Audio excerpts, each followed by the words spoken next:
All right, so that was a long game. That was not a fun game to watch. San Diego State, they got whooped 56-24 against Boise State. Boise State, the 15th ranked team in the country. Obviously, they have Ashton Genty, who is phenomenal, best running back in the nation, Heisman finalist is what it seems like it's going to happen. And unsurprisingly, he ran all over San Diego State, especially there in that third quarter into the fourth. It was such a blowout that he didn't really even play the fourth quarter. He was just sitting on the sideline, but didn't have a ton of yards in the first half. It was really the second half, third quarter, where he got over 100 yards in the third quarter into the early fourth. And that wasn't even the biggest issue, in my opinion, tonight for San Diego State.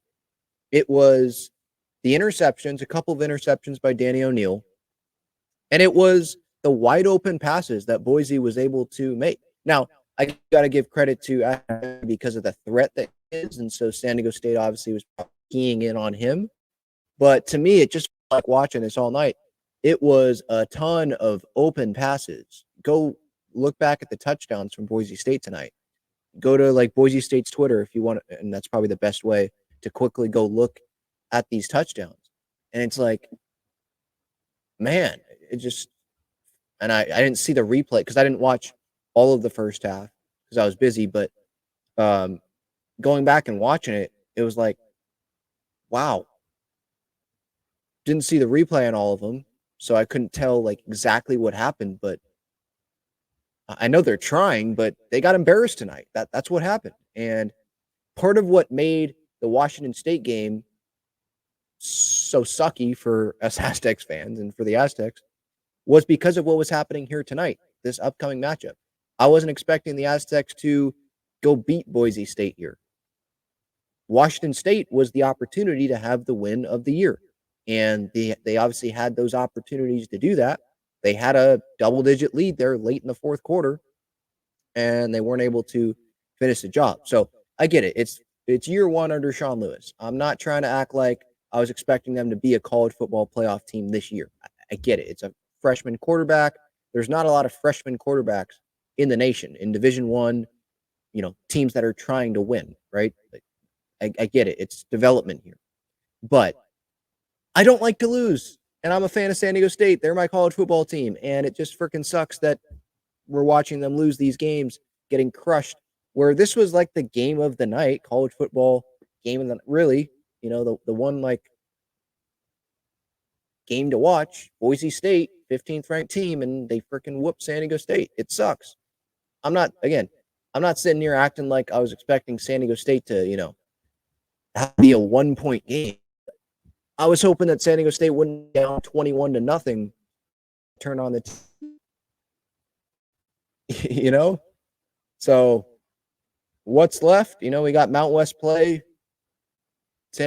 Now instead of being 4-4, if they would have beat Washington State last week, now they're 3-5.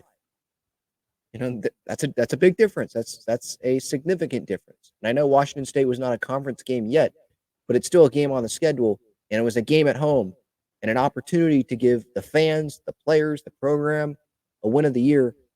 And so I know we should be talking about this Boise State loss, but that loss still stings because of the opportunity that they had there.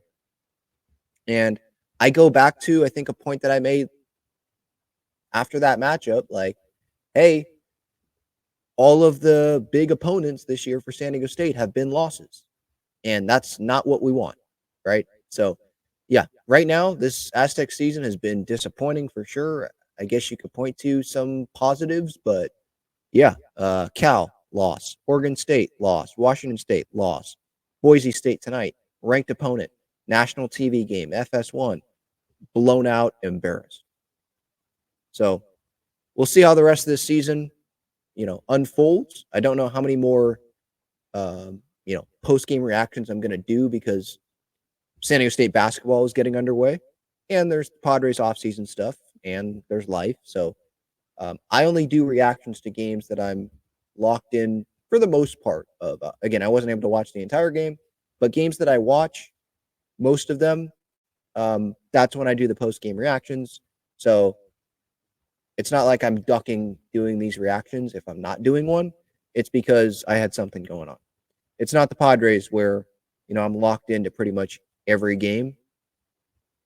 With San Diego State football, one, they got to give me a reason to be locked in on every game. And two, sometimes, life gets in the way and you can't be locked in for every game, right? So yeah, that's what I've got. 56-24. I mean, really just look at the box score. 307 yards for their quarterback, 155 for ours, 2 interceptions. They had 4 touchdowns, no interceptions from their quarterback. From the running game, yeah, Coop, 94 yards from him, but Ashton Genty, 149 yards. Couple of touchdowns. It was just, they have good weapons on that side for sure. And they had a Boise State offense that didn't make mistakes. And one thing I also wanted to mention, the excitement from San Diego State defenders when they were getting crushed and they play.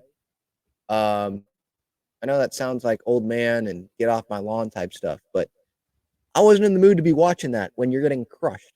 And some of the penalties continue to be an issue where, just one that sticks out.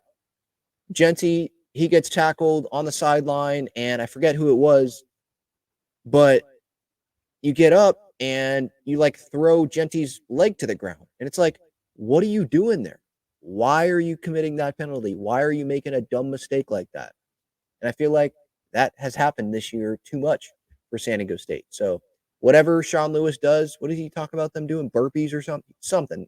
I don't think maybe it is burpees, but some exercise that they do for the penalties. Well, going to be doing more of those this week is what it seems like. So we'll see how they get back on the horse. Now, the San Diego State field is a whole nother problem because San Diego Wave's match ended up getting moved to Louisville instead of being played for their fan appreciation match being played at home because of the field surfaces.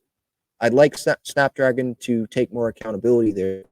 But San Diego State football, now they get to go play, I think, next weekend against, I forget who they're playing, but against the field that's what I meant to say, against the field and the opponent because of how bad that playing surface looks. I mean, I remember watching the game last weekend against Washington State, and I know the visual is not what's important to that grounds crew. It's actually how the field, plays for the athletes, but obviously it's not good enough, not great.